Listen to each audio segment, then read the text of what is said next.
Hi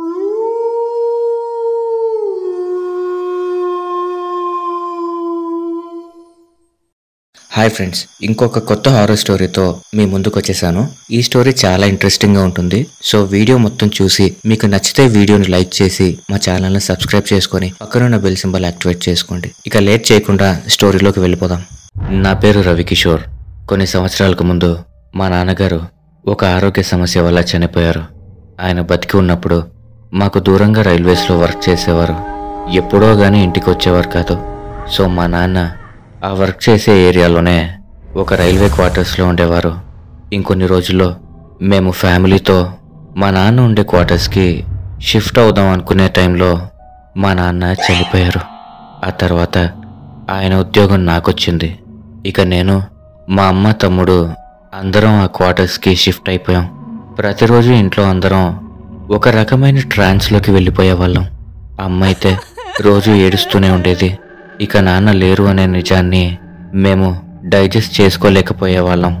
అమ్మ ఏడుస్తుందని నేను కూడా ఏడిస్తే ఇక ధైర్యం చెప్పేవాళ్ళు ఎవరు అని నేను కొద్దిగా ధైర్యం చెప్పేవాడిని. అయినా సరే అమ్మ కంట్రోల్ చేసుకునేది కాదు.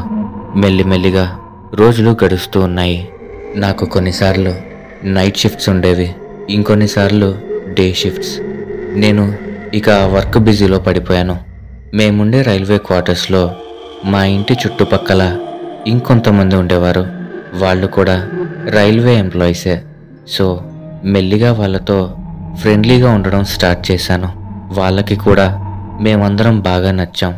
ప్రతిరోజు సాయంత్రం అయితే మా క్వార్టర్స్ మధ్యలో ఒక కిడ్స్ పార్క్ లాగా ఉండేది. అక్కడికి వెళ్ళి అప్పుడప్పుడు కూర్చునే వాళ్ళం. ఎందుకంటే అక్కడ చాలా ప్రశాంతంగా ఉంటుంది. ఆ చుట్టుపక్కల ఇంట్లో వాళ్ళు కూడా వచ్చి అక్కడ కూర్చుంటారు కాబట్టి కొంచెం మైండ్ రిలాక్సేషన్ కోసం అమ్మని కూడా తీసుకొని ఆ పార్క్కి వెళ్ళేవాడిని. ఒకరోజు నేను ఇంటికి వచ్చేసరికి 9:30 అలా అయిపోయింది. ఇంటి డోర్ తీసుకొని లోపలికి వెళ్ళేసరికి నాకింట్లో ఎవ్వరూ కనపడట్లేదు. అన్ని రూమ్స్ తిరుగుతూ ఉంటే మా తమ్ముడు ఒక రూమ్లో భయపడుతూ కనపడ్డాడు.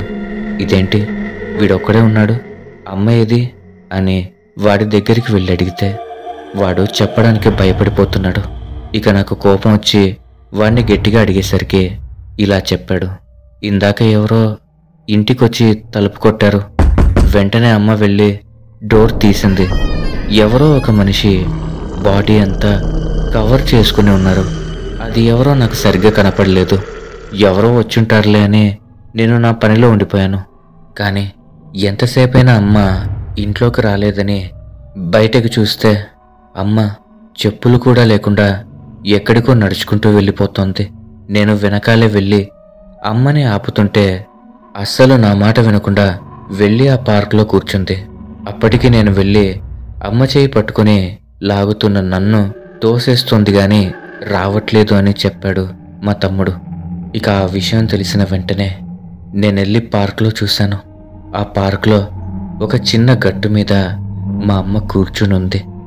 ఏంటమ్మా ఇక్కడ కూర్చున్నావు, ఇంటికి వెళ్దాం పదా అని మా అమ్మ చేయి పట్టుకునేసరికి ఒక్కసారిగా నా బాడీ అంతా వణకడం స్టార్ట్ అయింది. అమ్మ బాడీ అంతా కాలిపోతోంది. కళ్ళలో నుండి కన్నీళ్ళు వచ్చేస్తున్నాయి. ఇక నాకు భయం వేసి మా పక్క క్వార్టర్స్లో ఉండే అతనికి కాల్ చేశాను. అతను వెంటనే వచ్చారు. మేమిద్దరం కలిసి అమ్మని లాగుకుంటూ వచ్చి మా ఇంట్లో ఒక రూమ్లో లాక్ చేసి పెట్టేశాం. అసలు ఏం జరుగుతుందో నాకేం అర్థం కావట్లేదు.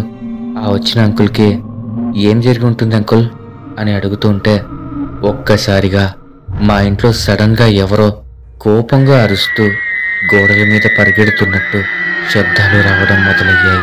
వెంటనే అంకుల్ నన్ను తమ్ముణ్ణి పట్టుకుని బయటికి తీసుకుని వెళ్ళిపోయారు.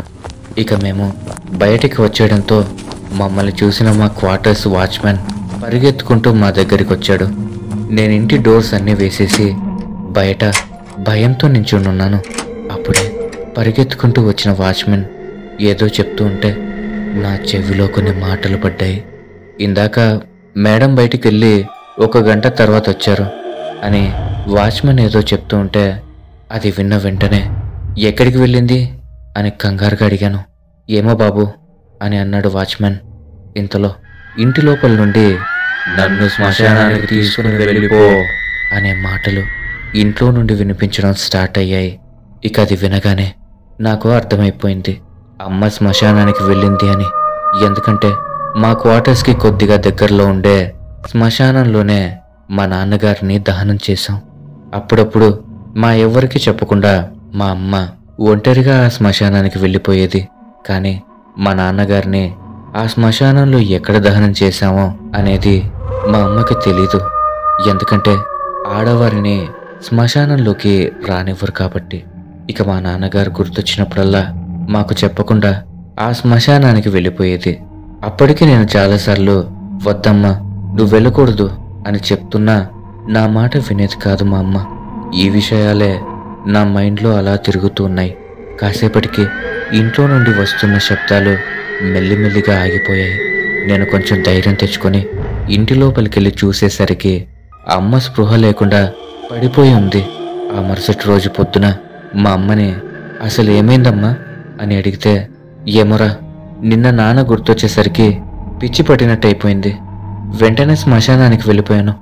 అక్కడ అంతా చూస్తూ తిరుగుతున్నంత వరకు గుర్తుంది. ఆ తర్వాత ఏమైందో తెలీదురా అని మా అమ్మ చెప్పింది. అసలు ఆ రోజు అమ్మకి ఏమైంది? ఆ శ్మశానంలో ఎవరిదైనా ఆత్మ ఆవహించిందా? ఆ రోజు అమ్మ ఇంట్లో ఉన్నప్పుడు తలుపు కొట్టింది ఎవరు? ఆ రాత్రి ఒంటరిగా పార్కుకి వెళ్ళి ఎందుకు కూర్చుంది? ఇవన్నీ ఆలోచిస్తే నాకు అసలు ఏం జరిగిందనేది ఇప్పటికీ అర్థం కాదు. ఓకే ఫ్రెండ్స్, ఈ స్టోరీ కనుక మీకు నచ్చినట్లయితే ఖచ్చితంగా ఈ వీడియోని ఒక లైక్ చేసి మీ అభిప్రాయాలను కామెంట్ చేసి మీ స్నేహితులు మరియు బంధువులతో షేర్ చేసుకోండి. అలాగే మా ఛానల్ని సబ్స్క్రైబ్ చేసుకొని పక్కనున్న బెల్ సింబల్ని యాక్టివేట్ చేసుకోండి. Thanks for watching.